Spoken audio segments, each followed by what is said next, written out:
Hi everyone, मैं प्रिया और अपने चैनल टेक विद प्रिया में आप सभी का हार्दिक हार्दिक स्वागत करती हूँ। तो आज हम जानेंगे कि धनतेरस की कथा क्या है, क्यों मनाया जाता है धनतेरस। ओके, क्यों हम धनतेरस के दिन आप देखते होंगे चाहे कोई भी व्यक्ति हो, अमीर हो गरीब हो, वो एक छोटी चीज़ अवश्य खरीदता है। चलिए, तो एक समय क्या था, भगवान विष्णु मृत्यु लोक में विचरण करने के लिए आ रहे थे। तो लक्ष्मी जी ने भी साथ चलने का आग्रह कर लिया। तो विष्णु जी बोले, यदि मैं जो बात कहूँ वैसे ही मानो तो चलो।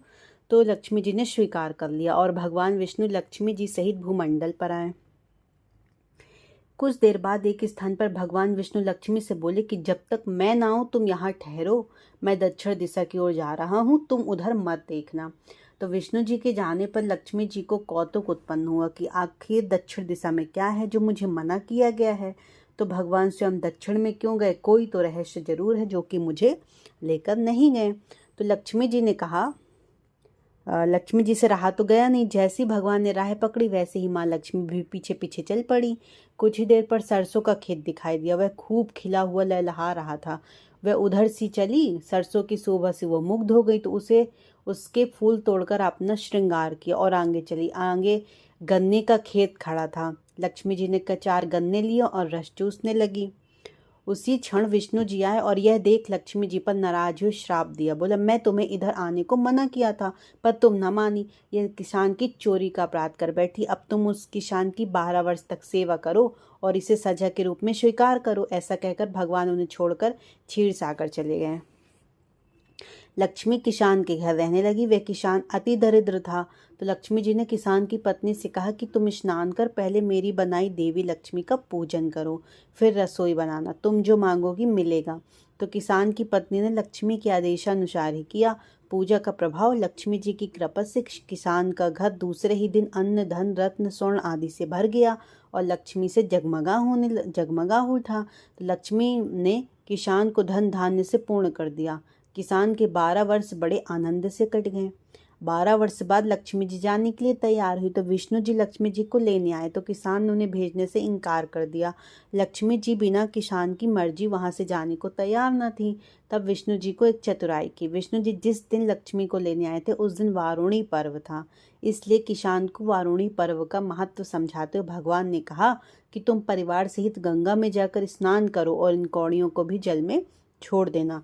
जब तक तुम नहीं लौटोगे तब तक मैं लक्ष्मी को नहीं ले जाऊंगा। लक्ष्मी जी ने किसान को 4 कौड़ियां गंगा को देने को दी। किसान ने वैसा ही किया। वैसा परिवार गंगा स्नान करने के लिए चला। जैसे ही उसने गंगा में कौड़ियां डाली वैसे ही 4 हाथ गंगा में से निकले और वे कौड़ियां ले ली। तब किसान को आश्चर्य हुआ कि वह तो कोई देवी हैं। तब किसान ने गंगा जी से पूछा, हे माता, ये 4 भुजाएं किसकी हैं? तो गंगा जी बोली, हे किसान, वे चारों हाथ मेरे ही थे। तूने तो कौड़ियां भेंट दी हैं, वे किसकी दी हुई हैं? किसान ने कहा कि मेरे घर जो स्त्री आई थी उन्होंने दी है। इस पर गंगा जी बोली कि तुम्हारे घर जो स्त्री आई है वो साक्षात लक्ष्मी है और पुरुष विष्णु भगवान है। तुम लक्ष्मी को जाने मत देना, नहीं तो पुनः निर्धन हो जाओगे। यह सुन किसान घर लौट आया। वहाँ लक्ष्मी विष्णु भगवान जाने को तैयार बैठे थे। किसान ने लक्ष्मी जी का आंचल पकड़ा, बोला, मैं तुम्हें जाने नहीं दूंगा। तब भगवान ने किसान से कहा कि तुम्हें यहाँ कौन जाने देता है, पर ये चंचला है, कहीं ठहरती ही नहीं। इनको बड़े बड़े नहीं रोक सके। इनको मेरा साप था कि जो भी 12 वर्ष से तुम्हारी सेवा कर रही थी, तुम्हारी 12 वर्ष सेवा का समय पूर्ण हो चुका है। किसान हठ पूर्वक बोला कि नहीं, मैं तो लक्ष्मी जी को जाने नहीं दूंगा, तुम कोई दूसरी स्त्री यहाँ से ले जाओ। तब लक्ष्मी जी ने कहा, हे किसान, तुम मुझे रोकना चाहते हो तो मैं जैसा कहूँ वैसा करो। कल तेरस है, मैं तुम्हारे लिए धनतेरस मनाऊंगी। तुम कल घर को लीप पोत कर स्वच्छ करना, रात्रि में घी का दीपक जलाकर रखना और सायंकाल मेरा पूजन करना। एक तांबे के कलश में रुपया भरकर मुझे निमित्त रखना, मैं उस पर कलश में निवास करूंगी, किंतु पूजा के समय मैं तुम्हें दिखाई नहीं दूंगी। मैं इस दिन की पूजा करने से वर्ष भर तुम्हारे घर से नहीं जाऊंगी। मुझे रखना है तो इसी तरह प्रतिवर्ष मेरी पूजा करना। यह कहकर वे दीपकों के प्रकाश के साथ 10 दिशाओं में फैल गई और भगवान देखते ही रह गए। अगले दिन किसान ने लक्ष्मी की कथा अनुसार पूजन किया, उसका घर धन धान्य से पूर्ण हो गया। इसी भांति हर वर्ष तेरस के दिन हमें लक्ष्मी माता की हम लोग पूजा करने लगे। तो इसलिए धनतेरस मनाई जाती है। आप भी धनतेरस में पूजा करें माँ लक्ष्मी जी का।